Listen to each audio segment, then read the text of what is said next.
안녕하세요. 한 번에 합격한다. 원샷 원킬 전산회계입니다. 이번 강의는 전산회계 1급 특별회차 94회 1강 이론 강의를 진행할 수 있도록 하겠습니다. 먼저 이론 문제를 풀이하실 때는 실기 화면의 계정과목 및 적요 등록을 실행시켜 두고 계정과목에 확신이 들지 않을 때는 꼭 계정과목 및 적요 등록에서 찾아보시고 문제를 풀이하시면 한 두세 문제 정도는 쉽게 맞추실 수 있습니다. 그래서 저도 계정과목 및 적요 등록을 실행시켜 두겠습니다. 자, 1번입니다. 다음 중 일반 기업회계 기준에서 재무보고의 목적과 가장 거리가 먼 것은?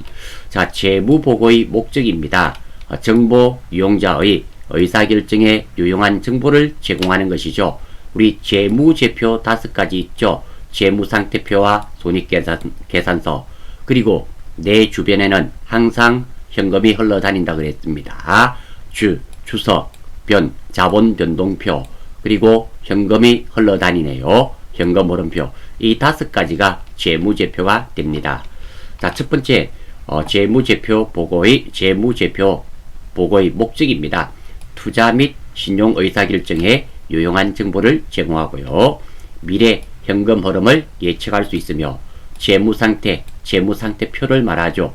경영성과 손익계산들을 의미하게 되며 현금 흐름표를 의미하고 자본변동표를 의미합니다. 에 관한 정보를 제공하며, 그리고 경영자의 수탁, 우리가 위탁을 하죠. 전문 경영인에게 우리 회사를 좀 맡아서 해주세요. 그러면 결과가 놉니다. 그 경영자가 수탁받은 경영자가 책임평가에 유용한 정보가 제공됩니다.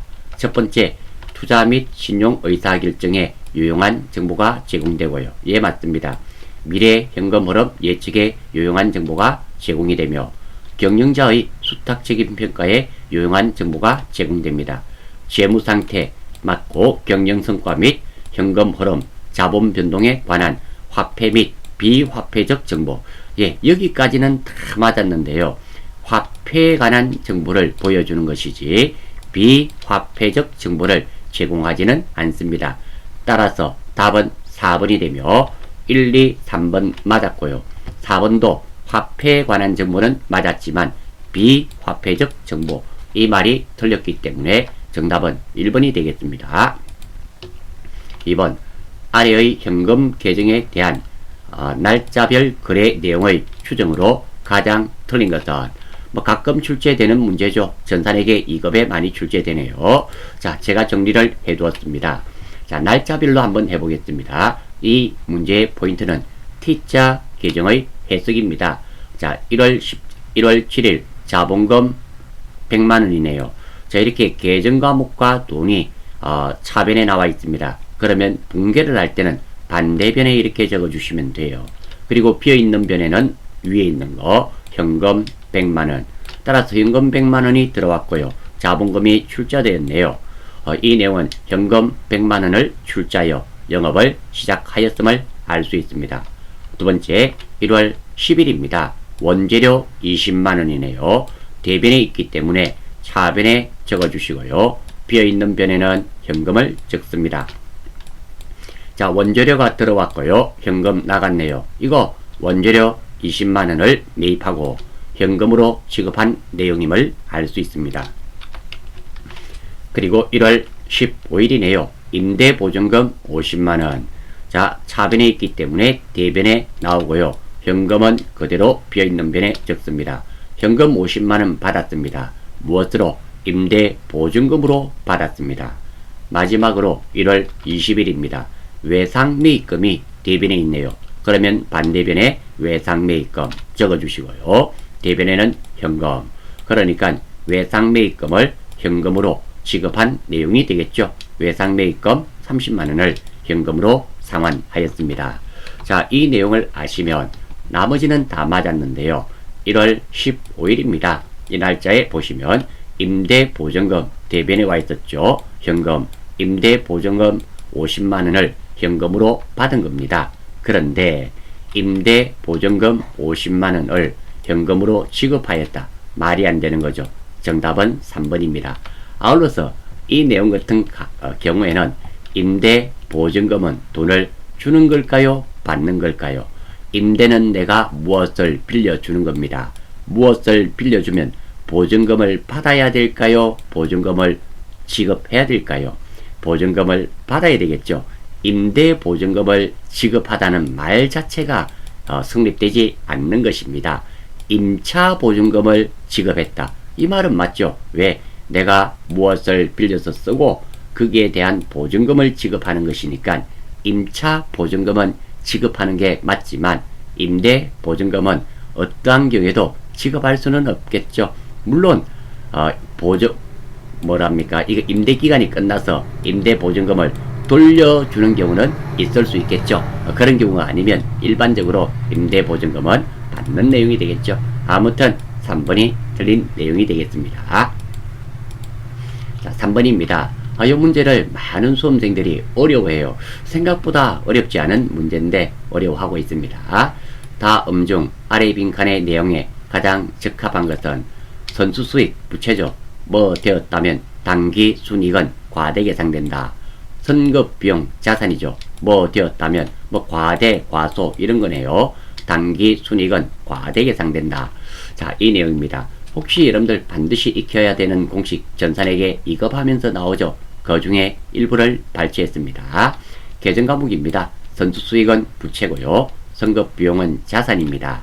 그리고 자본은 자산 마이너스 부채인 거. 자본 등식이죠. 이거 전산에게 이급해 놓고요. 기말 자본은 기초 자본에서 당기 순이익을 더하는 게 됩니다. 자, 한번 따져볼 수 있도록 해요.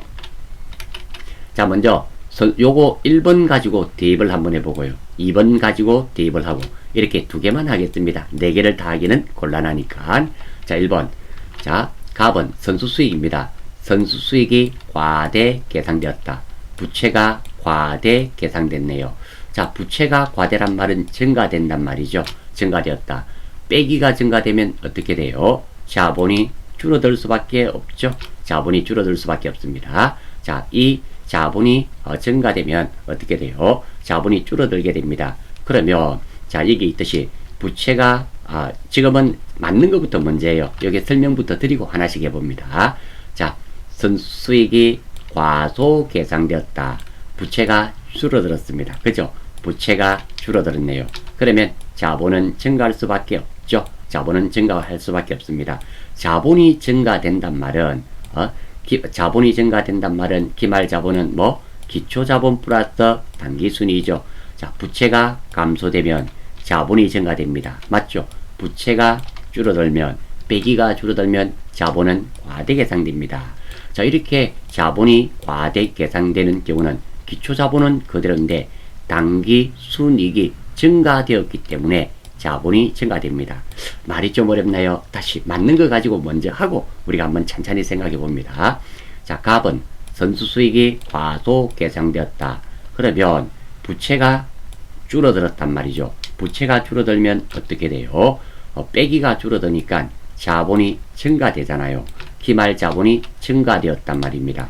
기초 자본은 변화가 없으니까 자, 기말 자본이 증가되는 경우는 요거 하나죠. 당기 순이익이 줄어들면 기말 자본은 줄어들죠. 당기 순이익이 증가되기 때문에 뭐 기말 자본이 늘어나는 겁니다. 따라서 당기 순이익은 과대 계상됩니다. 자, 납은도 한번 보겠습니다. 선급 비용은 자산입니다. 자산이 과대 계상되면 어떻게 되는지 봐요. 당기 순이익은 자, 선급 비용 자산입니다. 자산이 증가되면은 자본이 증가되겠네요. 기말 자본이 증가됩니다. 기초 자본은 필요 없으니까 자, 당기 순이익이 증가되어야지 기말 자본이 증가될까요? 감소되어야지 기말 자본이 증가될까요? 당연히 당기 순이익이 증가되어야지만 기말 자본이 늘어나겠죠. 따라서 당기 순이익은 과대 계상됩니다. 자, 거꾸로 한번 해보겠습니다. 자, 그리고 갑은 선수 수익이 과대 계상되면 어떻게 되는지 보겠습니다. 선수 수익은 부채입니다. 부채가 증가됩니다. 그러면 자본은 어때요? 빼기가 증가되니까 자본은 줄어들겠죠. 기말 자본이 줄어든단 말입니다. 기말 자본이 증가되려면 줄어들려면 당기 순이익이 감소되어야 되겠죠. 이게 틀리게 되겠죠. 안 됩니다. 다음 선급 비용이 됩니다. 선급 비용이 과소계상되면 어떻게 되는지 보겠습니다. 선급 비용은 자산입니다. 자산이 줄어들게 되면 자본도 줄어들 수밖에 없죠. 왜 빼짐을 당하는 것이 어떻게 됩니까? 줄어들면 이것도 줄어들 수밖에 없습니다. 그러면 기말 자본이 줄어드네요. 기초 자본은 해당 사항이 없으니까 지금 당기 순이익이 증가돼야지 자본이 줄어들까요? 감소되어야지 줄어들까요? 감소되어야 줄어들죠. 그런데 과대 계상된다 했으니까 얘는 될 수가 없다라는 겁니다. 자, 그래서 이 선수 수익이 부채이고 선급 비용이 자산이고 이 자본 등식이죠. 이기에 맞춰서 기말 자본이 증가된다, 감소된다 판단하시고 기초 자본은 여기 해당 사항이 없으니까 됐고 당기 순이익이 증가되면 기말 자본이 증가되고 당기 순이익이 감소되면 기말 자본도 감소됩니다. 그거 이렇게 하나씩 대입하시면 충분히 맞추실 수 있는 그런 문제가 됩니다. 꼭 좀 기억해 주시기를 바라겠습니다. 4번 다음 중 회계 정보의 질적 특성 중 하나인 목적 적합성을 갖기 위한 회계 정보의 속성이 아닌 것은 회계 정보의 질적 특성 4가지가 있죠. 목적 적합성, 신뢰성, 비교 가능성, 이해 가능성 이렇게 4가지가 있는데요. 저는 목적 적합성 3가지만 기억합니다. 어떻게? 예수님의 피도 적색이다. 예측 가치, 피드백 가치, 적시성 이렇게 기억합니다. 그러니까 아닌 거 적이 되겠죠. 답은 1번입니다. 표현의 충실성은 신뢰성이 됩니다. 그래서 보기 4개 중에서 신뢰성이 아닌 것은 하면 이것들 3개 중에 1개가 나와요. 그러니까 저는 예수님의 피도 적색이다 이렇게 기억해 버립니다. 알아주시고 이 내용들은 좀 한번 읽어봐 주시기를 바라며 꼭 알아야 되겠죠. 꼭 알아야 됩니다. 자, 이 중에서 많은 수험생들이 놓치시는 게 있습니다. 예측 가치니까 예측하는데 피드백 가치니까 확인하고 수정하는데 하는 거, 표현의 충실성이니까 충실하게 표현돼야 되고, 검증 가능성, 다수의 측정사가 유사 결론에 도달하는 정보, 중립성, 중립적이어야 되죠. 말 그대로니까 크게 문제가 없는데요. 적시성을 잘 못 기억하십니다. 적시성이란 의사 결정 시점에 제공되는 정보를 말하는 것으로서 필요할 때 필요한 정보가 제공되는 것을 의미하게 됩니다. 쉽게 말씀드려서 우리가 배가 부른 사람한테 빵을 주면 먹기 싫겠죠. 하지만 한 이틀 굶은 사람한테 빵을 주면 어떻게 해요? 금방 먹겠죠. 바로 그거예요. 빵이 필요한 사람에게 빵을 제공하듯이 정보가 필요할 때 정보가 제공되는 것을 적시성이라는 거, 이거 하나 기억하시고요. 두 번째로 목적 적합성과 신뢰성은 서로 상충관계에 있습니다. 그러니까 어떻게 보면 좀 원수 같은 사이랄까요? 하여튼 서로 반대적인 이런 관계가 있습니다. 그래서 서로 균형이 중요하다는 거, 그런 정도 된다라는 거 알아주시면 좋겠습니다. 정답은 1번 표현의 충실성은 신뢰성이 되겠습니다. 5번 재고자산 감모 손실이 만원이 발생했네요. 이 중에 8,000원은 정상적인 재고자산 감모 손실이고 2,000원은 비정상적인 감모 손실이다. 다음 중 재고자산 감모 손실이 재무제표에 미치는 영향으로 틀린 것 찾는 거네요. 자, 일단 감모와 공손에 대해서 아셔야 됩니다. 감모란 제품 생산 과정 또는 판매 과정에서 발생하는 코딱지만큼 없어지는 거. 왜? 우리 주유소를 지나가다 보면 휘발유 냄새 나죠. 석유 냄새. 그거 감모가 발생한 겁니다. 그리고 공손, 불량하게 살면 안 되죠. 공손하게 살아야 됩니다. 불량품을 공손이라 합니다. 이렇게 정상적인 감모와 정상적인 공손은 원가에 더해야 됩니다. 원가가 올라가게 되면 매출이익이 줄어들겠죠. 그리고 비정상적인 감모와 비정상적인 공손은 영업 외 비용으로 처리하는데요. 이때 사용되는 계정 과목이 재고자산 감모 손실이 됩니다. 실무 문제로 나오는 예를 볼게요. 기말 재고조사 결과 제품 10만원이 비정상 감모로 확인되었다. 제품이 없어졌으니까 줄어들었으니까 대변. 그리고 비정상 감모니까 재고자산 감모 손실 10만원. 크게 문제가 없습니다.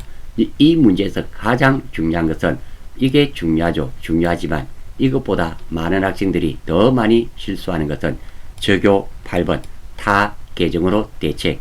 이렇게 대변의 재고자산 자체가 나오면 저교 8번 꼭 걸어 주셔야 됩니다. 자, 아울러서 한번 볼게요. 자, 이것도 반드시 익혀야 하는 공식에 나와 있습니다. 전산회계 2급 요점 정리에 분명히 나와 있고요. 별도 5개. 자, 이 별의 개수는 난이도가 아닙니다. 난이도가 아니라 이 별의 개수는 출제 빈도수죠. 출제 빈도수. 어려워서 별이 5개가 아니라 자주 출제되었음을 의미합니다. 별이 1개짜리는 자주 출제되지 않았다. 이래 생각하시면 되겠네요.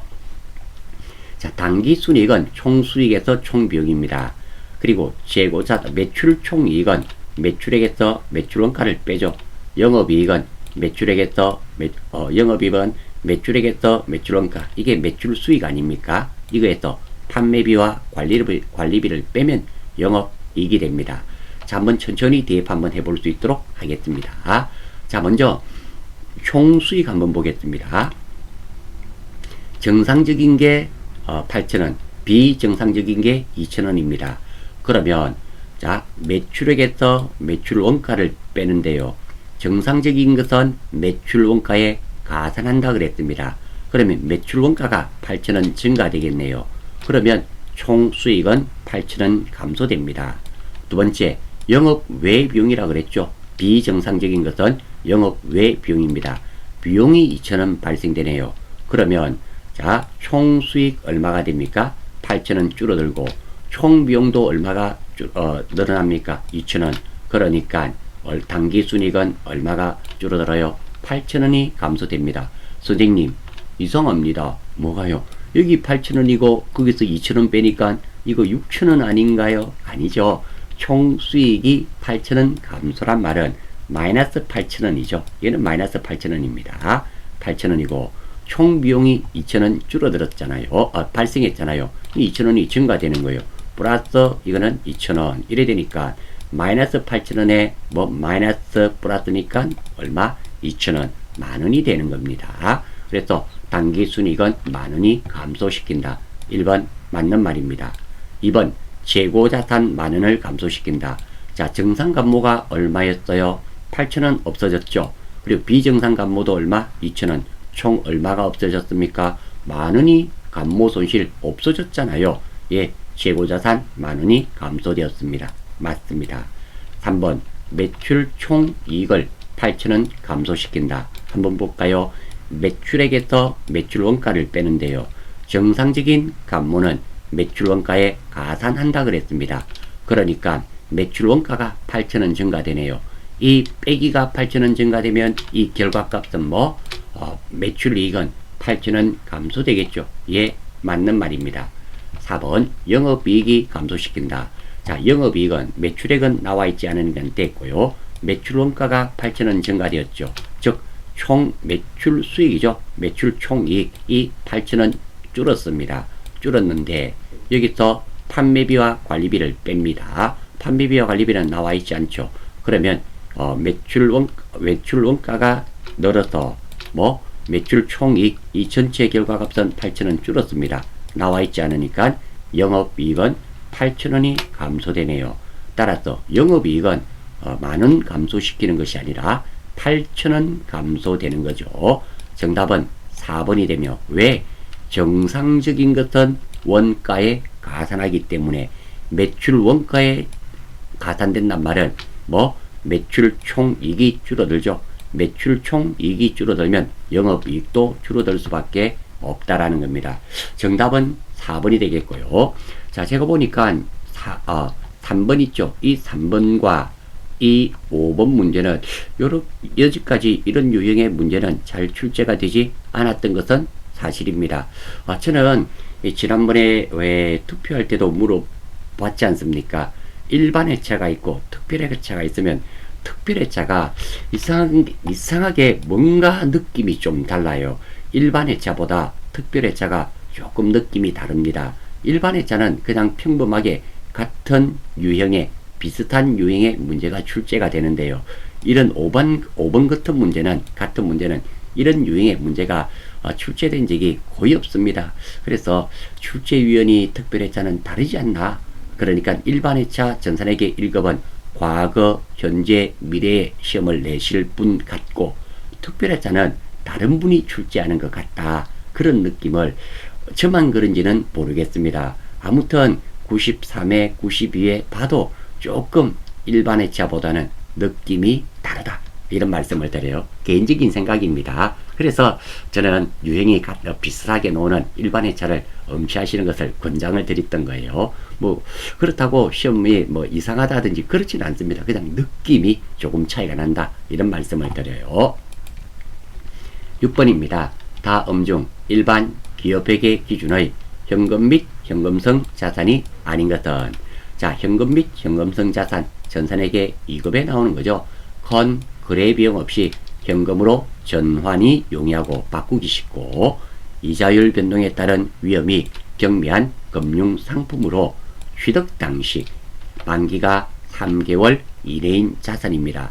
특히 많은 수험생들이 만기가 3개월 이내인 자산, 이거는 다 알아요. 취득 당시란 말 중요한 말입니다. 이 말 취득할 때 3개월이 안 남아야 됩니다. 왜 제가 이런 말씀을 드리는가 하며 한번 봐요. 내가 오늘 6개월 만기 무엇을 샀습니다. 아니면 구입을 했어요. 정기예금에 가입했습니다. 자, 오늘 만기가 2개월밖에 안 남았어요. 과연 이것은 현금성 자산일까요? 아니라는 거예요. 취득 당시 만기가 몇 개월이었습니까? 6개월이에요. 그러니까 이 3개월에만 포인트를 맞추셔서는 안 된다라는 겁니다. 내가 그 자산을 취득할 때 끝나는 시점이 3개월이 안 남아야 되는 거지, 현 시점에서 3개월이 남지 않는 것을 의미하는 것이 결코 아니라는 거, 이건 하나 기억해 주시기 바랍니다. 아울러서 해당 항목으로는 통화, 돈이죠. 통화 대용 증권, 수표라든지 우편한, 만기가 도래한 공채 사채 이자표, 배당금 지급 통지표, 그리고 요구불 예금으로서 당좌예금, 보통예금, 이런 것들이 있고요. 해당하지 않는 것은 우표, 우표는 소모품 필요하고, 수입인지, 수입정지, 이런 것은 세금과 공과, 그리고 선일자 수표 있죠. 매출채권 또는 미수금, 이렇게 처리가 됩니다. 자, 이 내용을 알고 한번 볼게요. 취득 당시 만기가 3개월 이내에 도래하는 채권 및 단기 금융상품. 예, 맞습니다. 정답은 2번이네요. 당좌 차월은 우리 보통예금 있죠. 보통예금에 보면 마이너스 통장이 있잖아요. 왜? 보통예금에 0원이면 돈을 찾을 수 없죠. 그런데 은행에 마이너스 1000만원까지 약정이 되어 있다면 마이너스 300만원, 마이너스 500만원이 되더라도 인출이 가능합니다. 그러하듯이 당좌예금에도 마이너스 당좌예금 통장이 있다라는 거예요. 그 마이너스 금액이 당좌 차월입니다. 그러니까 단기 차입금의 개념이에요. 부채예요. 자산이 아닙니다. 답은 2번이네요. 그리고 우편한 정서, 전신한 정서 등 통화 대용 증권.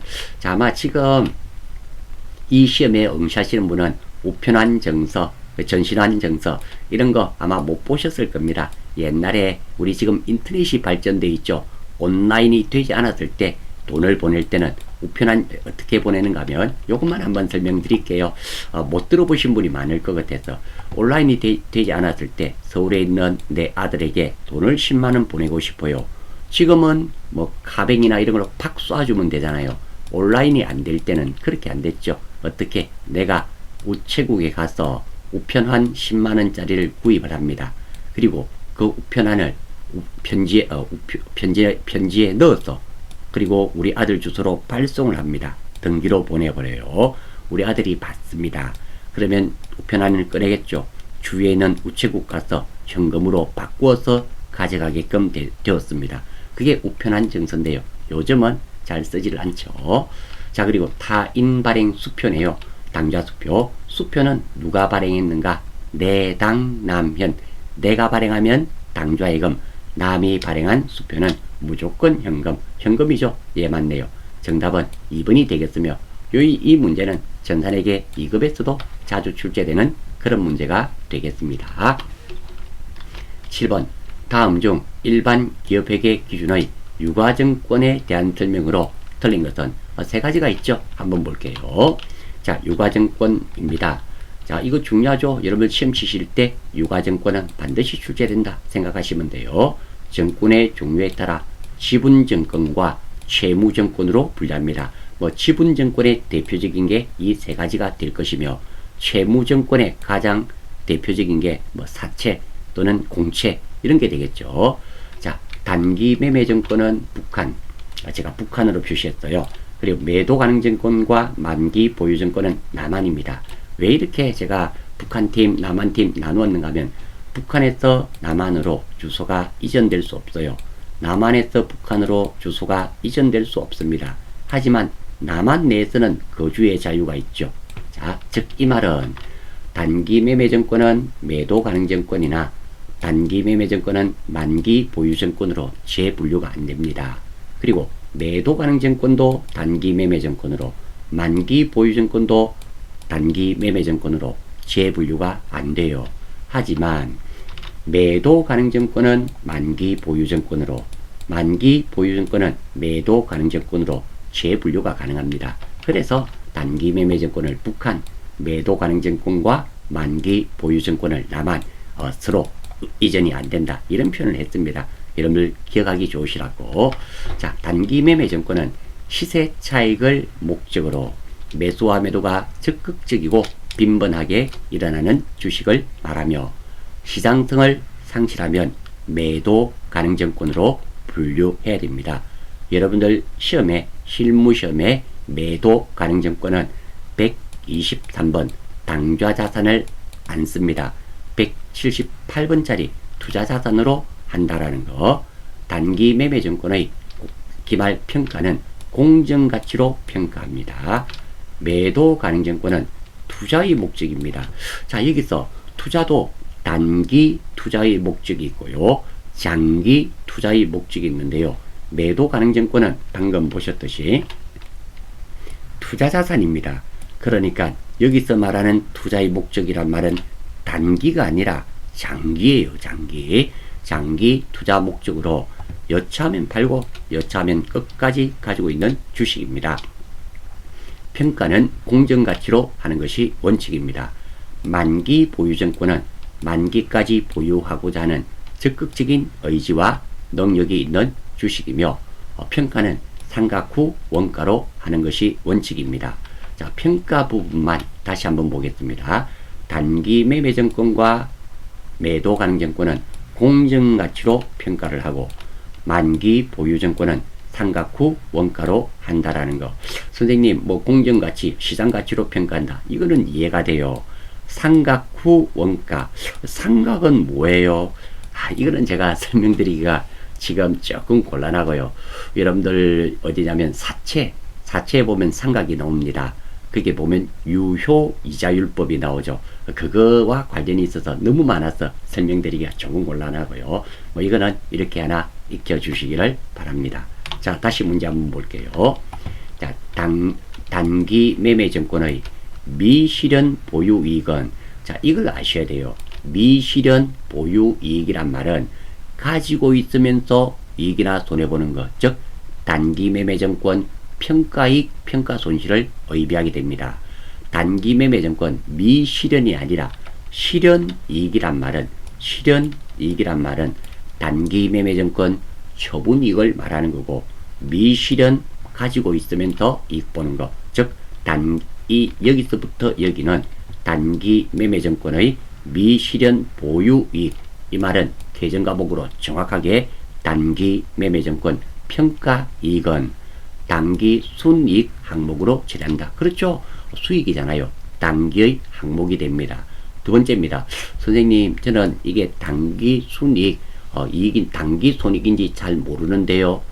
앞에 거는 알고 있지만 뒷부분은 잘 모르겠어요. 즉 단기 매매증권 평가이익이 손익계산서 항목인지 자본 항목인지 잘 모르겠어요 하시는 분은, 그런 분을 위해서 우리가 했잖아요. 여기서 아무 때나 찍고 컨트롤 F 단기 매매 정권 평가이익 엔터 해보시면은, 자 여기 나와 있죠. 자 단기 매매 정권 평가이익은 영업의 수익입니다. 그러니까 수익 항목이라는 거 아실 수 있다라는 거예요. 두 번째, 단기 매매 정권 및 매도 가능 정권은 원칙적으로 공정가치로 평가한다. 예, 조금 전에 보셨잖아요. 맞고, 단기 매매 정권이 시장성을 상실한 경우에는, 이거 틀렸네요. 만기 보유 정권이 아니라 178번 투자자산 매도 가능 정권으로 분류해야 되겠죠. 정답은 3번입니다. 4번 매도 가능 정권의 미실현 보유이익. 자 여기도 똑같은 겁니다. 매도 가능 정권인데 가지고 있으면서 이익 보는 것, 즉 매도 가능 정권 평가이익입니다. 기타 포괄 손익 누계액으로 처리한다. 예, 맞습니다. 선생님 저 이거 잘 모르는데요. 예, 그런 분을 위해서 한번 찾아보겠습니다. 여기서 컨트롤 F 매도 가능 정권 평가이익, 물론 안 나타나는 경우도 있습니다. 자 이게 나왔네요. 매도 가능 정권 평가이익은 자본 항목의 기타 포괄 손익 누계액에 해당되죠. 예, 맞는 말입니다. 따라서 정답은 3번이 되며, 자 여기에 미실현 보유이익 보유손실 이 말 뜻을 잘 좀 기억해 주세요. 이런 단어의 뜻을 알아야지 우리가 해결할 수 있는 문제들이 종종 있다라는 겁니다. 미실현 보유란 말은 가지고 있으면서 이익이나 손해보는 거, 즉 외화 환산이익, 외화 환산손실, 단기 매매정권 평가이익 평가손실, 매도 가능정권 평가이익 평가손실, 이런 평가성 계정을 의미한다는 거 기억해 주시면 좋겠습니다. 8번 다음 중 일반 기업회계 기준의 무형자산에 대한 설명으로 가장 틀린 것. 이 무형자산 매번 출제되는 아주 단골 중에서도 단골 손님입니다. 자, 무형자산의 특징 한번 볼게요. 내부적으로 창출한 영업권은 무형자산으로 인식하지 않습니다. 그러니까 내가 시외 주차장 앞에서 호빵 장사를 30년째 해오고 있습니다. 이 자리에는 호빵 내만 팔 수 있어? 안 된단 말입니다. 돈을 지급하고 구입한 영업권만 무형자산으로 인정이 됩니다. 그러니까 내가 파리바게뜨 하기 위해서 합성동에 파리바게뜨 할 겁니다. 가맹점 계약을 맺고 돈을 지급을 합니다. 프랜차이즈 값 되고 이것만 영업권으로 인식한다라는 거. 두 번째, 무형자산의 최대 상각기간은 20년을 초과할 수 없습니다. 자, 이것도 오해하시면 안 됩니다. 다른 관계 법령에 예를 들어서 지적재산권은 70년 또는 뭐는 50년 정해진 게 있어요. 이런 것들은 그대로 하고 관계 법령에 없는 것들은 20년을 초과할 수 없다. 이런 뜻입니다. 무형자산의 상각 후 잔존 가치는 원칙적으로 0원입니다. 원칙적이란 말은 예외적도 있을 수 있다라는 거예요. 원칙적으로 보편적인 경우는 별 말이 없으면 0원입니다. 무형자산의 상각 방법은 합리적이고 체계적인 방법이 있다면 해당 방법을 선택을 해야 됩니다. 하고 그런 게 없을 때는 정액법을 사용합니다. 무형자산 연구단계와 개발단계로 구분할 수 없는 경우의 지출은 모두 연구단계에 발생한 거로 봅니다. 그러니까 연구단계에 들어간 돈이 여러분들 알고 계시는 경상연구개발비입니다. 경상연구개발비, 개발단계에 들어간 것이 알고 계시는 개발비가 되는 거예요. 자, 그래서 한번 볼게요. 첫 번째, 영업권, 산업재산권, 개발비, 연구비 등이 포함된다. 언뜻 보면은 1번 맞는 말 같습니다. 정답은 1번이 틀렸습니다. 자, 연구비는 경상연구개발비로서 비용입니다. 그래서 틀렸어요. 아울러서 말씀드립니다. 우리 계정과목들 중에서 빗자로 끝나는 것은 다 비용이에요. 그런데 빗자로 끝나더라도 비용 아닌 게 딱 하나 있죠. 여러분들이 접하시는 것 중에서 개발비만 비록 끝나더라도 무형자산입니다. 나머지 빗자는 다 비용이에요. 답은 1번입니다. 이 비용이라서 안 돼요. 무형자산의 취득 후의 지출로서 일정한 요건을 충족하는 경우에는 자본적 지출로 처리됩니다. 예, 맞습니다. 물리적인 형체는 없지만 식별이 가능하고 여기까지 눈에 보이지 않고 기업이 통제하고 있으며 회사 것이며 미래 경제적 효익이 있는 비화폐성 자산이다. 예, 맞는 말입니다. 자, 미래 경제적 효익이 있다는 말 자주 쓰죠. 영업활동이나 생산활동에 사용이 된단 말입니다. 상각기간은 관계 법령이나 계약에 정해진 경우를 제외하고는 20년을 초과할 수 없죠. 예, 맞습니다. 정답은 1번이며 1번이 되는 결정적인 원인은 연구비가 비용이라는 겁니다. 그래서 정답은 1번. 9번 회사의 10월 중 당월 총 제조원가는 60만원이다. 10월 초 원재료 재고액이 8만원이고 10월 중 원재료 구입액은 35만원이다. 그리고 가공원가가 30만이라면 10월 말 원재료 재고액은 얼마인가?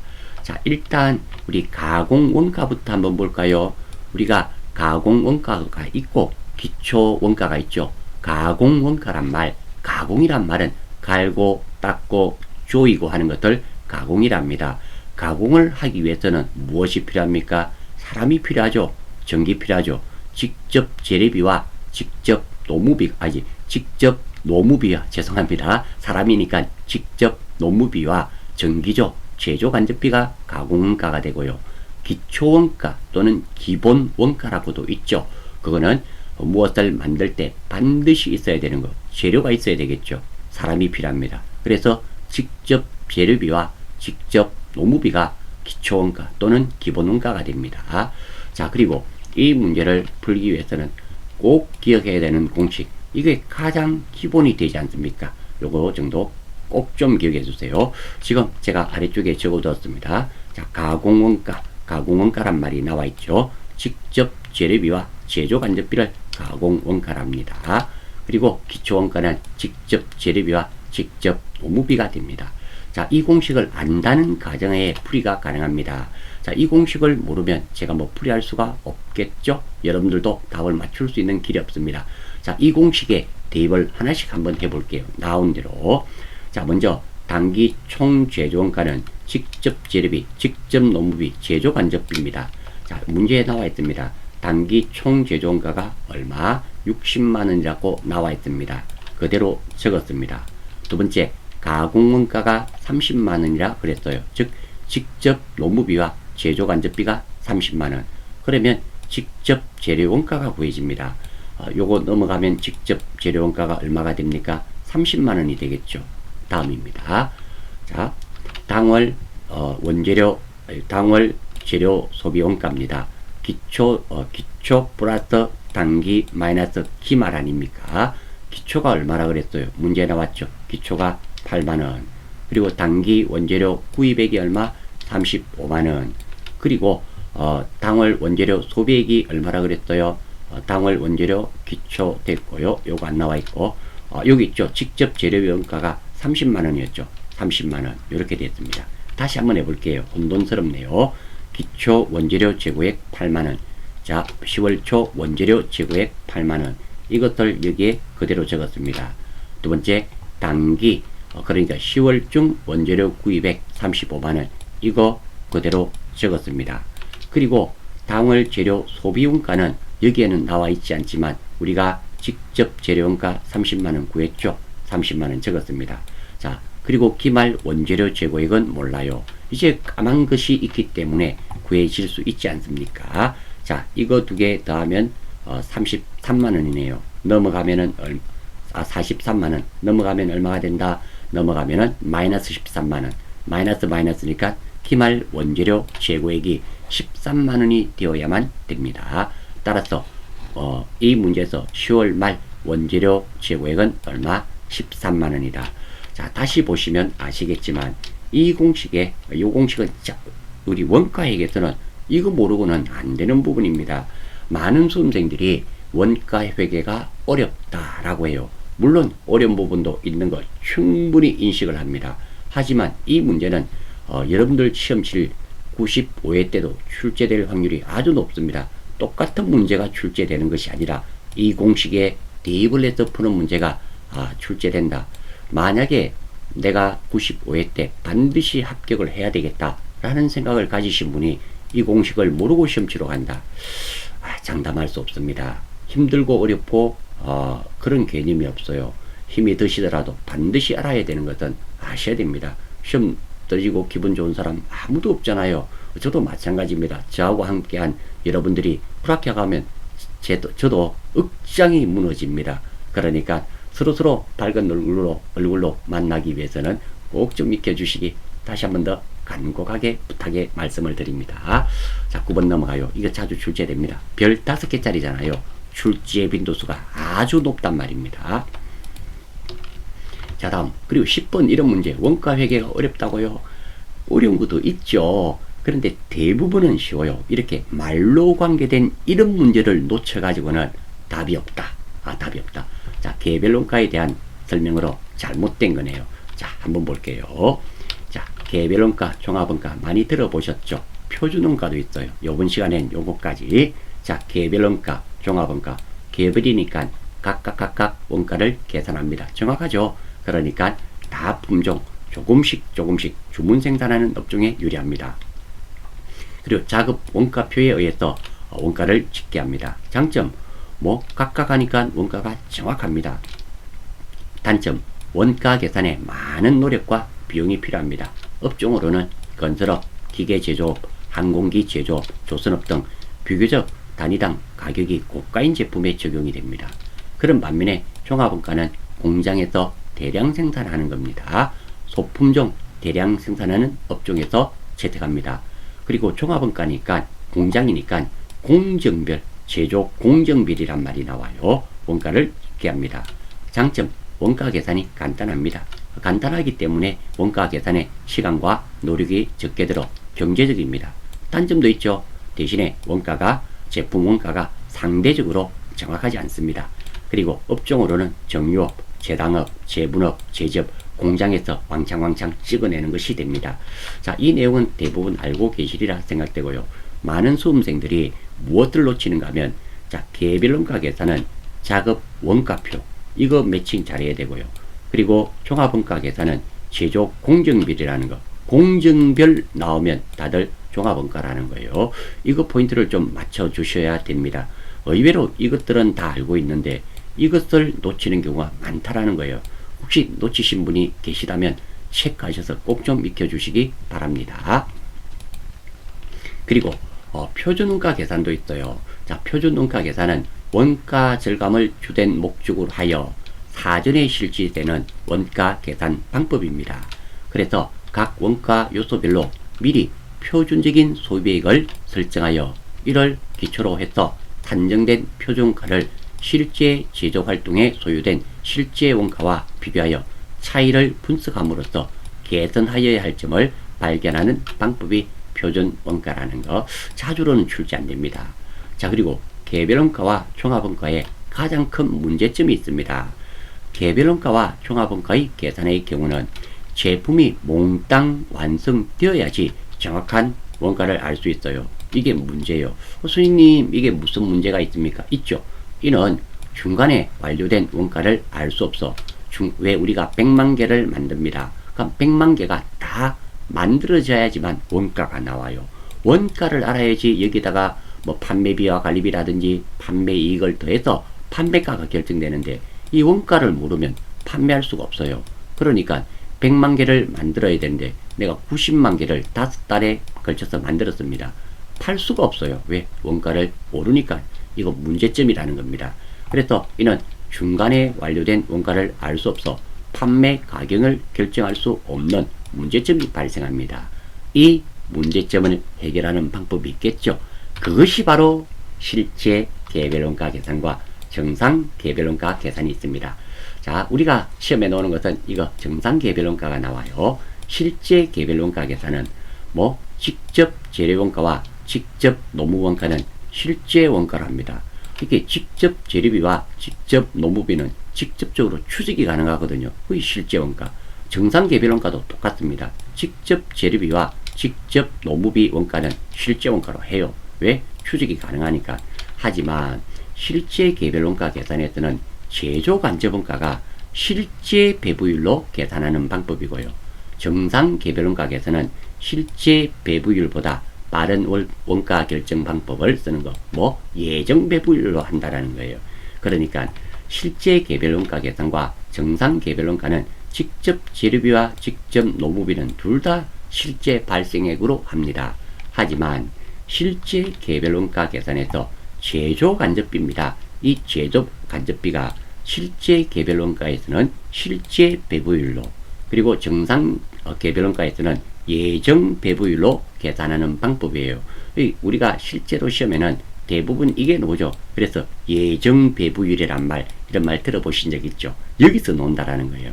이렇게 하게 되면은 뭐 제조 간접 원가의 예정 배부는 실제 배부의 문제점을 해결하기 위해 실제 배부보다 빠른 원가 결정이 된다는 겁니다. 그리고 자, 실제 개별 원가 계산과 정상 개별 원가 계산의 비교를 보시면, 자, 실제 개별 원가 계산은 실제 배부량, 여기도 실제 배부 기준량입니다. 그런데 곱해지는 것이 실제 배부율이고요.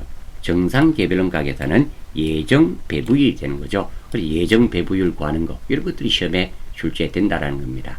자, 이 내용을 알고 있다는 가정하에, 자, 한번 볼게요. 개별 원가 계산입니다.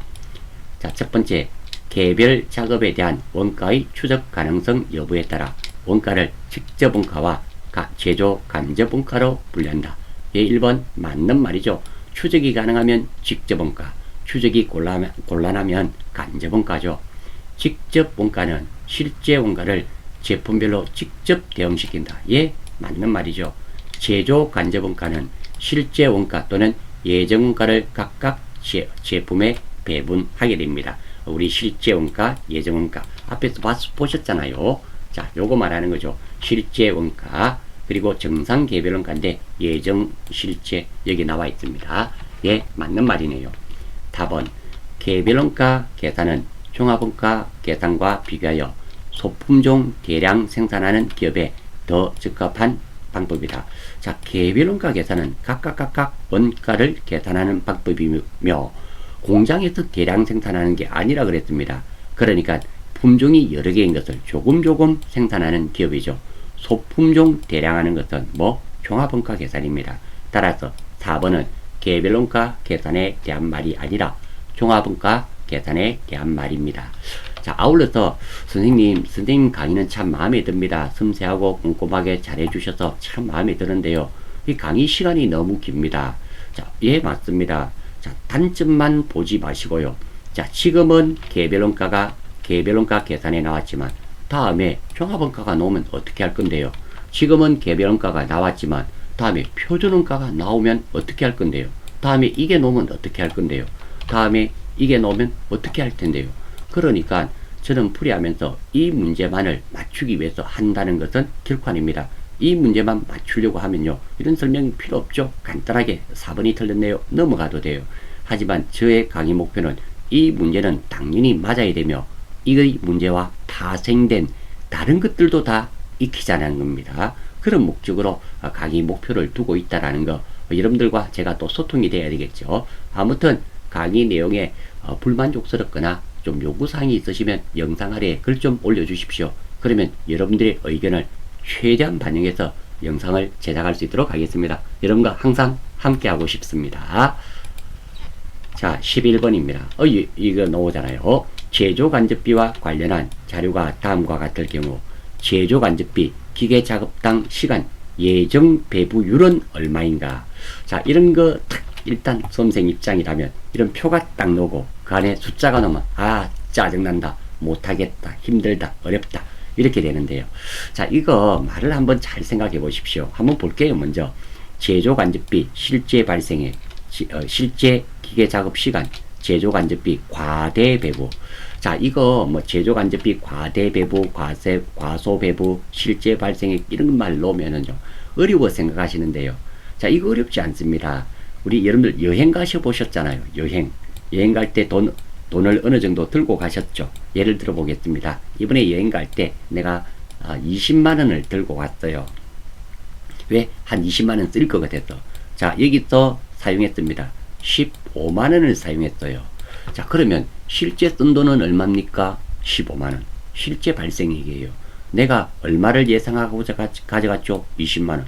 이게 예정 배부액. 지금 이 내용대로 하면 예정 배부액이 과대 배부했어요? 과소 배부했습니까? 나는 20만 원이 필요할 것 같아서 20만 원 가져갔는데 15만 원 밖에 쓰지 않았으니까 5만 원 더 많이 가져갔죠. 과대 배부 5만 원입니다. 이게 이 말이에요. 이게 생각보다 어렵지 않습니다. 자, 한번 볼게요. 먼저 예정 배부액을 구해야 됩니다.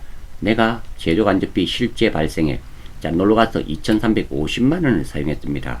그런데 제조간접비 과대가 배부됐네요. 그러니까 150만 원이 남았단 말 아닙니까? 그러면 내가 갈 때 얼마 가져가야지 이렇게 되는 경우입니까? 이 돈 두 개 더하면은 얼마입니까? 2,500만 원을 가져가야죠.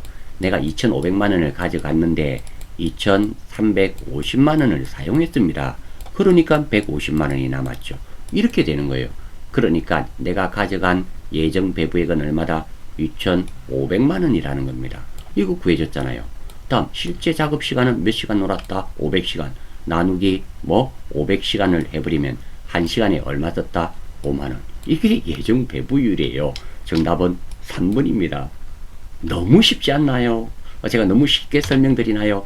사실 놀러 가는 거와 이 내용은 전혀 다른 거죠. 근데 개념이 방금 말씀드렸을 때 가슴에 확 와닿는 개념이라는 거예요.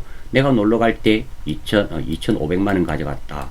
그리고 가서 쓴 것이 2,350만 원 썼다. 얼마 남았게? 150만 원. 이거 아닙니까?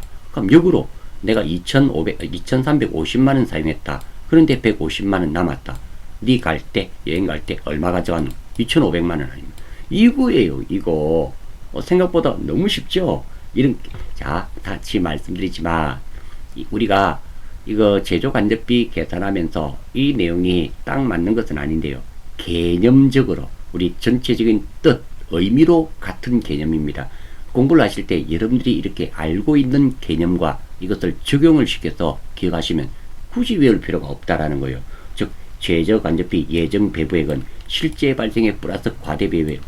이런 걸 다 일일이 외우니까 힘이 들죠. 공부할 것도 많고. 이게 그저 외우는 게 아니라 예정 배부액은 내 놀러 갈 때 하는 거와 똑같네. 이렇게 하면 이런 말이 필요가 없어요. 어떻게 말이 바뀐다 하더라도 충분히 문제를 푸실 수가 있다.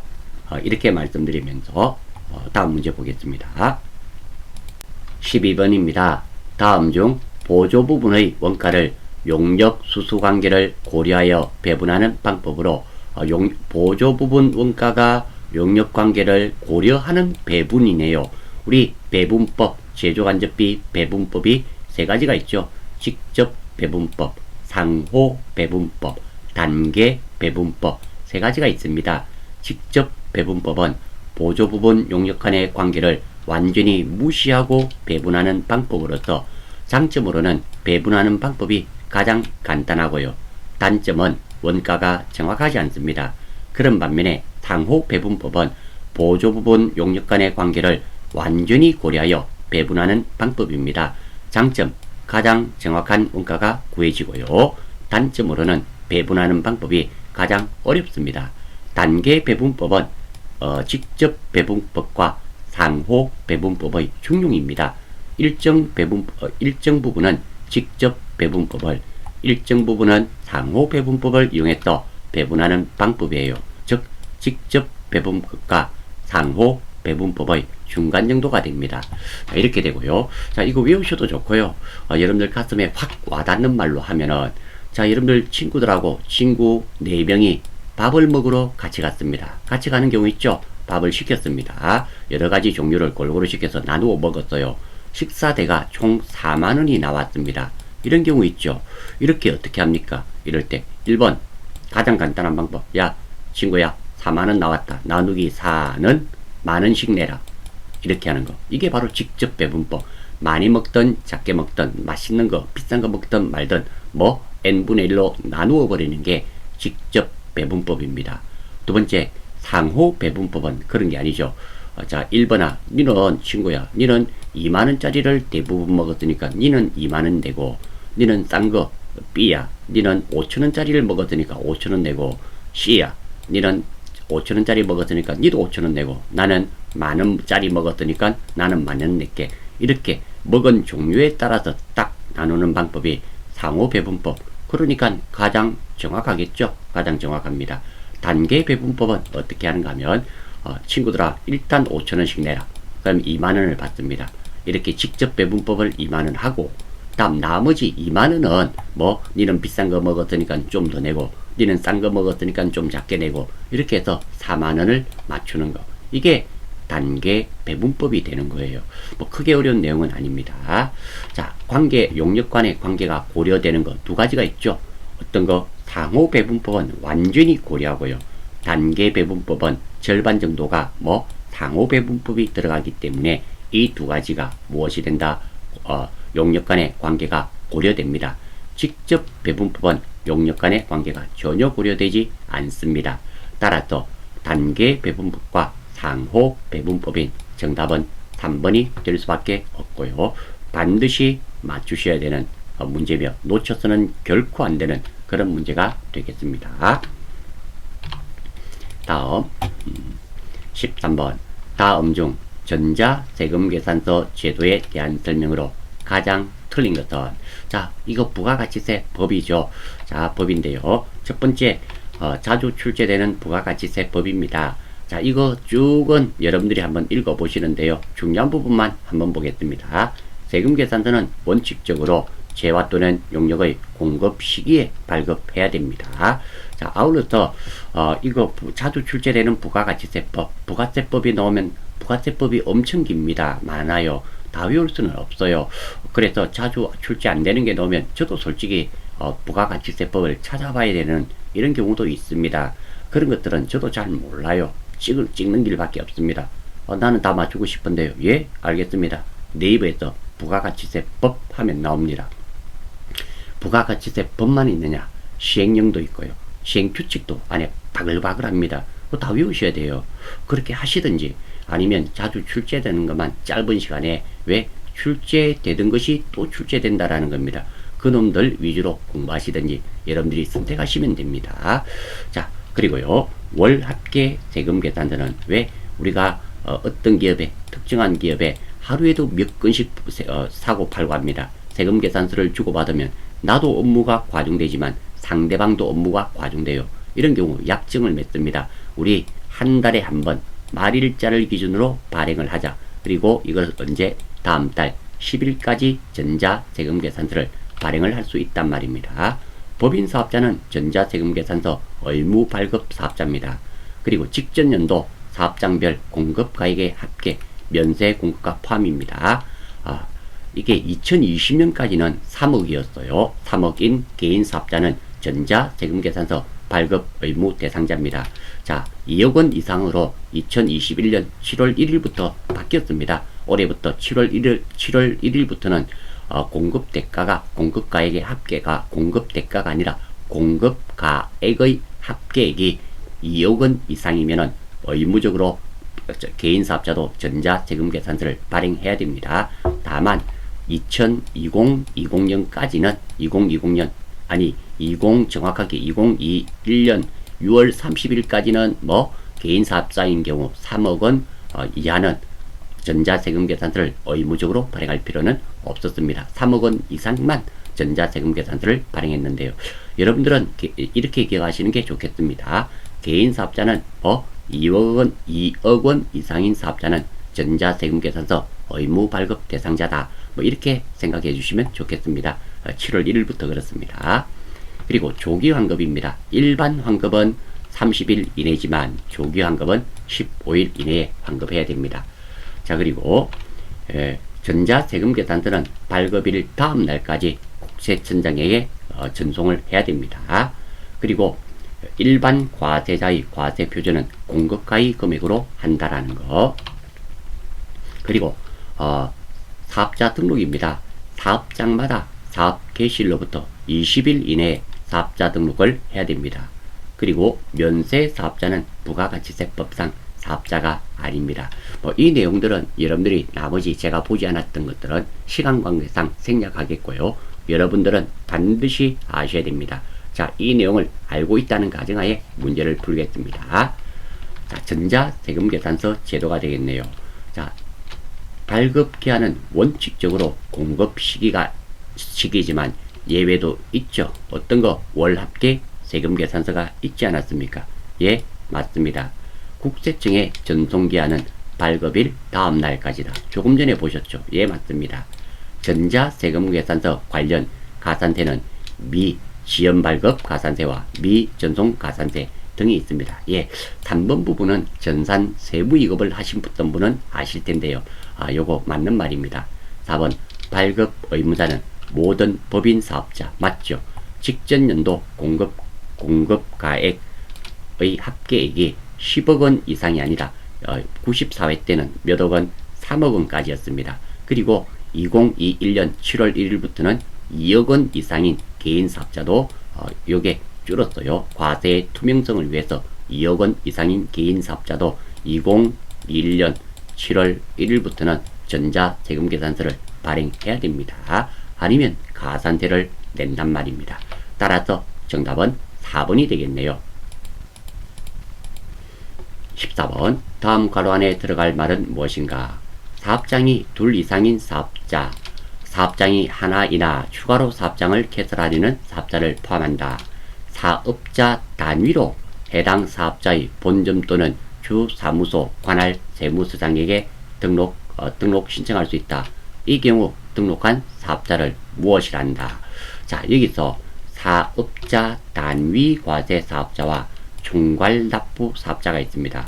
공통점은 하나의 사업자가 여러 사업장을 운영하고 있어요. 이거 두 개는 아니란 말이죠. 이거 아니면 이거가 되는 겁니다. 자, 차이점입니다. 사업자 단위 과세 사업자는 사업장 전체가 하나의 사업장 번호를 사업자 번호를 사용합니다. 그리고 부가세 신고 및 납부를 본점 또는 주점에서 한꺼번에 합니다. 그런데 총괄 납부 사업자는 사업자 번호가 각각 다릅니다. 그리고 부가세 신고는 각 사업장마다 신고를 하고 납부만 본점 또는 주 사무소에서 하게 되는 겁니다. 자, 다시 한번 볼게요. 사업장이 둘 이상인 사업자는 사업자 단위로네요. 끝났죠? 사업자 단위 과세 사업자 해당 이렇게 되어 있네요. 사업자 단위로 나와 있습니다. 그렇기 때문에 정답은 4번. 이 차이점은 나와 있지 않네요. 크게 어려운 문제는 아니고요. 자, 왜 제가 이걸 포인트로 잡아 두었는가 하면 많은 수험생들이 이 두 개가 같은 걸로 알고 있어요. 전혀 다른 겁니다. 다르고 총괄 납부 사업자니까 이것도 사업자 단위 과세 사업자처럼 부가세 신고 및 납부를 한꺼번에 하는 줄 알고 있는데요. 아니에요. 자, 사업자 단위 과세 사업자는 신고 및 납부를 한 군데서 본점에서 다 하지만 총괄 납부 사업자는 말 그대로 납부만 본점 또는 주사무소에고 신고는 각 사업장마다 각각 따로 신고한다라는 거, 이 차이가 있다라는 거예요. 꼭 구분하셔서 기억해 주시면 좋겠습니다. 15번 다음 중 부가가치세 과세 대상에 해당하는 것을 모두 고르는 것은, 자, 이거는 과세 대상이 아닌 것만 아시면 돼요. 다 본데 과세 되는 거고 과세 안 되는 거 한번 봐요. 재화의 공급으로 보지 않는 것, 재화의 공급으로 보지 않는 것이니까 과세 대상이 아니란 말이죠. 자, 담보로 제공된 물품, 이거는 과세 대상이 아닙니다. 그리고 사업의 포괄량도, 폐업은 과세 대상이지만 사업장을 넘겨주는 거 있죠. 이런 경우입니다.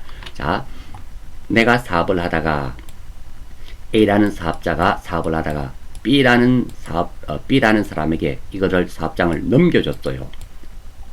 여기에 있던 남아있는 재화는 어떻게 할까요? 이 구입한 사람이 다시 받아서 부가세를 받아서 국세청에 납부하겠죠. 그래서 사업의 포괄량도는 재화의 공급으로 보지 않습니다. 조세, 물납, 세금을 물건으로 납부한 거, 그리고 상품권을 공급한 거, 물론 상품권을 팔았을 때는 재화의 공급으로 보지 않지만 이 상품권을 가진 사람이 재화와 바꾸어 갔을 때 그때 재화의 공급으로 보죠. 전답의 임대, 그리고 민사집행법, 국세징수법에 의한 강제 공매 또는 경매된 물건, 이런 것들은 재화의 공급으로 보지 않는다. 즉 과세 대상이 아니다, 이런 말입니다. 한번 볼게요. 상품을 외국으로부터 수입하는 경우, 이게 바로 여러분들 매입 매출 전표의 수입 아닙니까? 그래서 세관에 부가세 납부하죠. 두 번째, 제품을 판매 목적으로 수출하는 경우, 이것도 영세 아닙니까? 과세 대상이 됩니다. 물론 과세 대상이고 부가세는 얼마입니까? 0%죠. 부가세는 0%지만 아무튼 과세 대상이 맞다라는 겁니다. 차량을 양도 담보 목적으로 제공하는 경우, 담보의 제공은 재화의 공급으로 보지 않습니다. 아니네요. 사업용 기계장치를 매각하는 경우 당연히 팔았으니까 재화의 공급이 되겠죠. 따라서 가, 나, 라일, 정답은 3번이 되겠습니다. 자, 이름으로써 전산회계 7 94회 특별회 이론 강의는 마치는 걸로 하겠습니다. 수고하셨습니다.